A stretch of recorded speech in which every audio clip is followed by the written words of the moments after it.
What a day it has been, what a rare mood I'm in, why it's almost like being... No, it's not. Today was not a good day, actually. So I wanted to apologize, you guys, for not having a video out yesterday. I actually spent, probably over an hour recording one yesterday and then realized that I hadn't turned the microphone on my good camera. So I have to start completely over. So today we're gonna do something different. I just decided to kind of get something out there for you guys for this week. I was asked how I got into dental hygiene, so we're just gonna answer that today. As apparently my neighbors are shooting at stuff. The joys of living on the edge of town.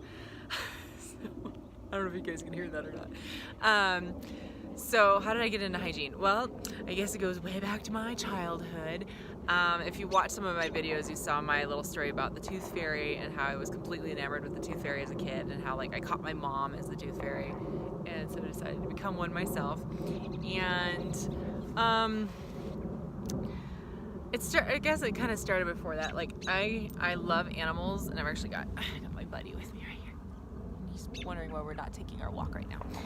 But I wanted a new change of scene for you guys. So yeah, I was gonna be a vet growing up, and I worked in a vet clinic for 2 years in high school as a kennel technician. And for those of you that don't know, that is a glorified pooper scooper. So I cleaned kennels and gave meds and helped set up for surgeries. I actually helped like draw blood, and they did let me give a couple of shots and stuff. Stuff the vet techs were supposed to do, but I'm responsible, so, you know, better not do that. But, you know, after 2 years of that, I decided I really didn't want to be a veterinarian. It was just too hard on my heart, honestly, dealing with all the sick animals. I really love animals, and seeing them sick was really hard on me. So I decided to look for something else. My mom is a nurse, and my dad is an artist. And so I have love for science and art, and I'm like, okay, how do you combine those? Like, what's a good way to combine those? Well, dentistry is a perfect way to combine those for starters. And I just decided that maybe that was something I should look into. So I looked at doing like audiology. I looked at optometry. I was just trying to find something that was like medicine, but not doctor. Like, I knew I didn't want to be in school that long. And one day my mom and I were sitting at the dinner table, and she goes, have you ever thought about dentistry? And I went, no. But I like the idea, because my dentist was a really shy guy who was just really sweet. He had a very calming presence, and as a kid I was super shy, so he and I got along great. And it was always a really fun experience to go to the dentist for me, which is good, because if I'd ever gotten a shot in my mouth before hygiene school, I definitely would not have become a hygienist. So I started looking into it, and I was gonna do dentistry, so I declared my major as biology first, and so I was going to get a BS in biology and then go on to kind of pre-dental route, and then into dental school. And I ended up my freshman year? No, it was my sophomore year in college. So my sophomore year in college, I think. Anyway, I was taking G-Chem, and I was getting my butt kicked.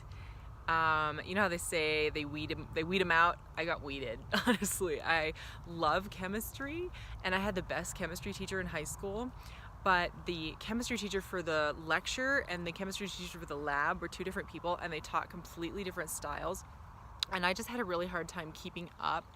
And I was too proud to ask for help, honestly. I was one of those kids that, you know, I'd been homeschooled. I don't know if you guys knew that. I was homeschooled up until freshman year of high school, and then again my sophomore year of high school, and I was very self-reliant, and so to have to ask for help or ask for tutoring was really embarrassing to me, and again I was really shy, so I didn't want to do it.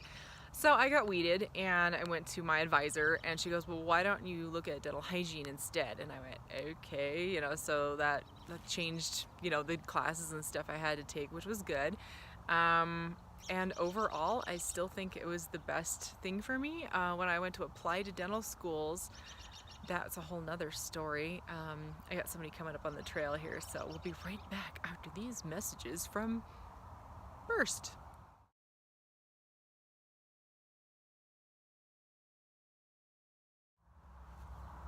And we're back. It's a pretty busy trail here, so, may have to do some of those. So let's see. Oh yeah, applying to dental school. So to apply to dental school was kind of a fiasco, honestly, for me. My school kind of feeds into Loma Linda University, where I went to dental hygiene school. So the recruiter had come out, and he had talked to all of the dental students and done all of their interviews, and completely spaced the dental hygiene students. So he, I don't know, apologized to our teachers, I think it was, and we were supposed to write a email to Loma Linda asking for a time to interview. And I tend to be a very kind of straightforward person. I'm not super flowery, and when it comes to dental schools, especially ones in California, they tend to want to, they're kind of snooty. Let's just say they're kind of snooty.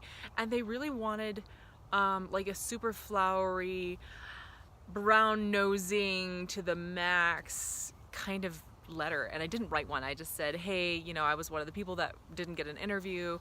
When would be a good time for you guys? Here's my schedule, something like that. I don't remember. And I got this really nasty response from his secretary saying that I was incredibly rude and would absolutely not be ever accepted into the program.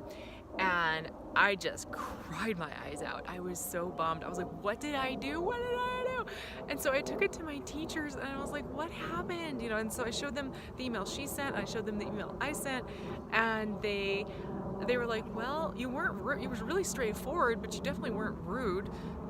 So she's, read this way out of context.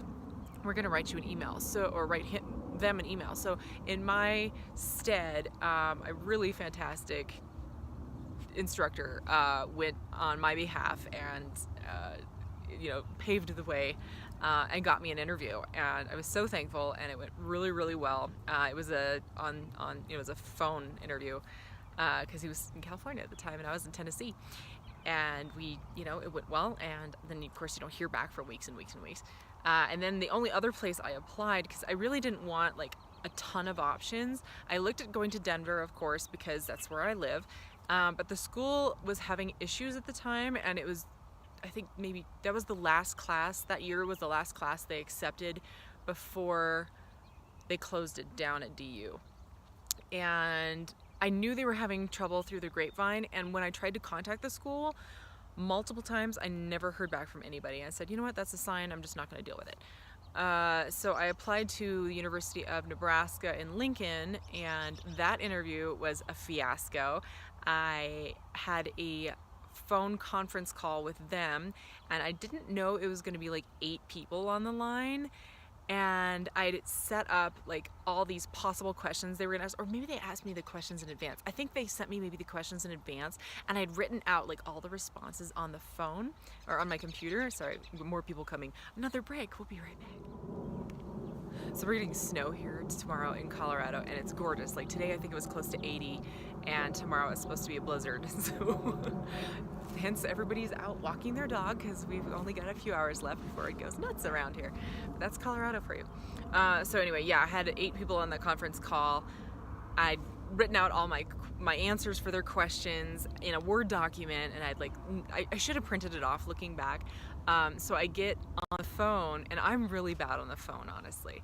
It makes me very nervous. So they call up, all of a sudden I realize there's like 8 people on there, and I lost my voice. Like I started coughing and hacking, and it just like went away, and I couldn't talk, and I was so embarrassed, and I'm like coughing and trying to like clear my throat and get my voice back, and it wasn't working, and like I blew the whole interview. Like ask a question, and I was so flustered I couldn't find the answer in the Word document, so I was scrolling up and down, couldn't find my answer, trying to like make one up as I go.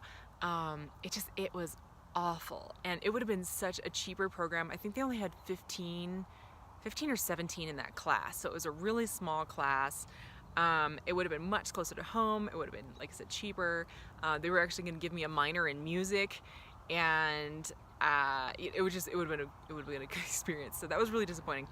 But at the same time, I think it worked out. I was supposed to go to Loma Linda, and I'm excited to get out there next week, right? The 19th. I'm flying out the 19th, so I'll get out there the next weekend and kind of look around again and hopefully get some good stuff for you guys. So anyway, that's how I got into dental hygiene. I was eventually accepted into Loma Linda, and here I am now. Anyway, I hope you guys enjoyed my little story. I am so sorry that video yesterday didn't work out. I will work on that hopefully this weekend when I have some more time. Airplanes. And get something out for you. So like and subscribe if you care to. Have an awesome day, and I will talk to you guys next week. And find me on Instagram, Life Beyond the Floss. Yay! All right, bye.